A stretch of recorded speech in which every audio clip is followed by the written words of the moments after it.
Tout le temps dans la classe que la rumeur elle est cyclique. Donc rumeur est tournaka, ezongaka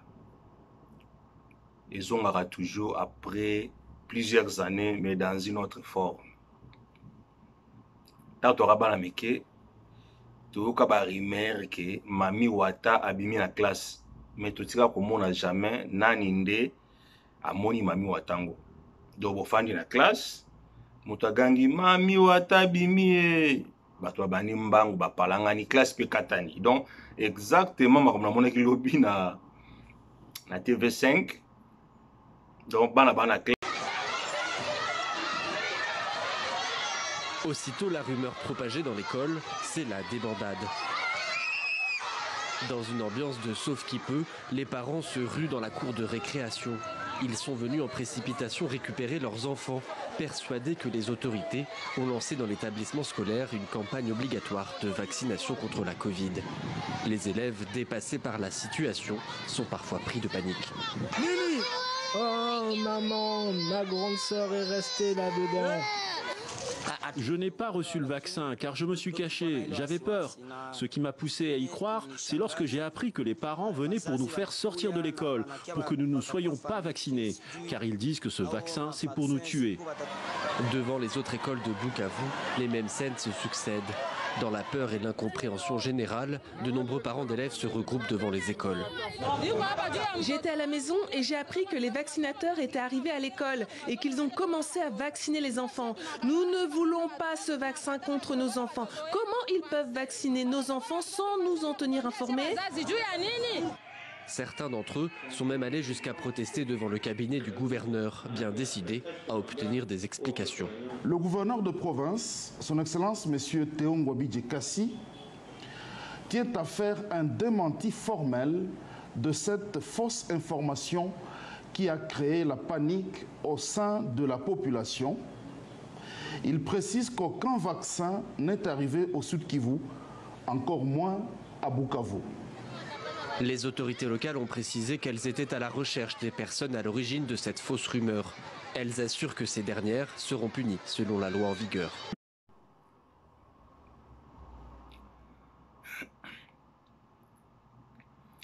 Tout le temps dans la classe que la rumeur elle est cyclique.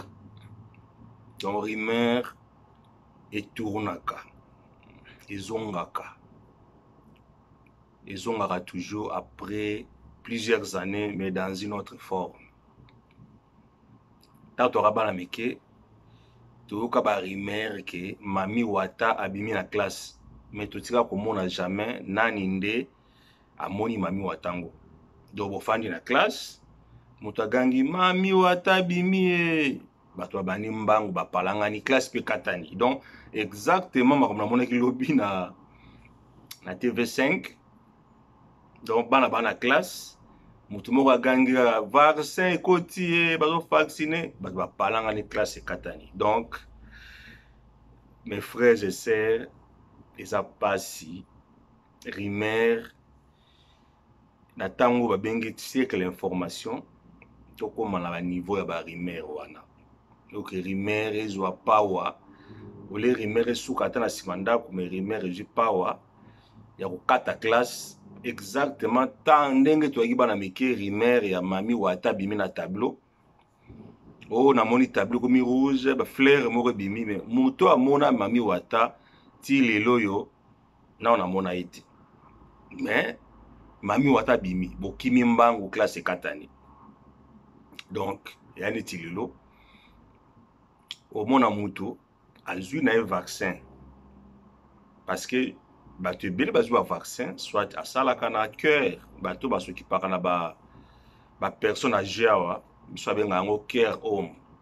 Bato wana comme baza face à face na bato ba vulnérable esengaki bazwa vaccin. Donc je connais beaucoup de gens bazwi vaccin, bato mosusu mpe bazwi ba vaccin, mais mutu babeti vaccin nzoto na ye eza na problème te, azoyoka mpe mabe te, mais akomi mal à l'aise. Pourquoi? Parce que rumeur moko ebimaki que vaccin wana eza antichrist ou vaccin wana eza pona ekomisa ye infertile, vaccin wana eza pona eboma soki nini. Donc ozomona niveau rumeur esalaka dégâts. Rumeur ebomaka, rumeur ebongisaka mboka te, rumeur ekomisaka bato toujours ba idiot, rumeur ememaka bato nulle part.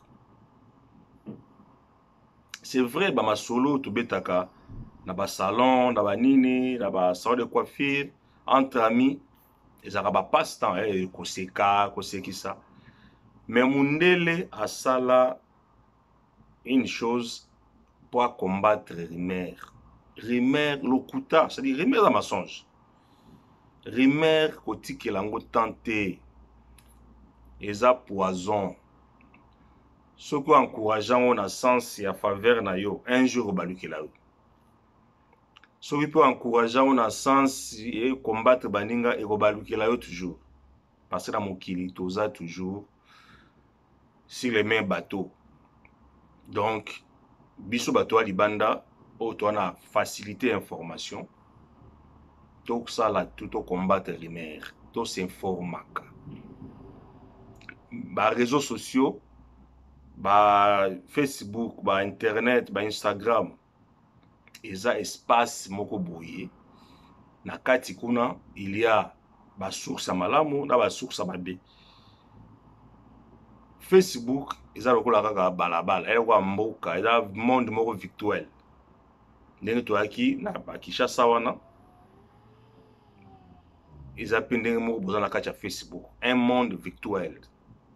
Mais na kati kuna il y a des gens crédibles, il y a des sources, il y a des médias oyoyo okoki kozwa l'information sur na ba réseau pe ya songi ya lokuta ya pona kaka ko amuser galerie.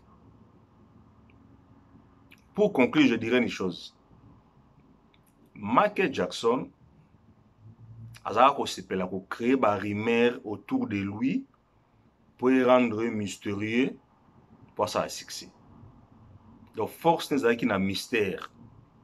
A publier ba photo moko yemoko. Wala na kati ya ale na kati ya nini moko boye, on dirait ya bonbon, on dirait nini, on dirait boye. Alors bato yo balandela ka vi na ye, batamaye lo yo ba salaka étude sur ye. En conclusion ba koloba ke ezaka ba rumeur ou ya mystère ou ya créé autour de sa personne. Yango nde batu pe ba détracteur na ye, ba ennemi na ye, ba utilisaka yango pour ba détruire, ba kosele ba viol, ba créer ba histoire.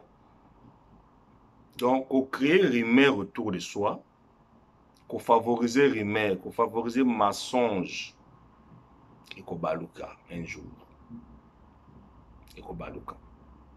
Ou comme à un niveau moko, ou comme à dépasser au moko. Donc, en tout cas, l'histoire de mon agilobi ya vidéo ya bana ba kimi na kata sa la classe.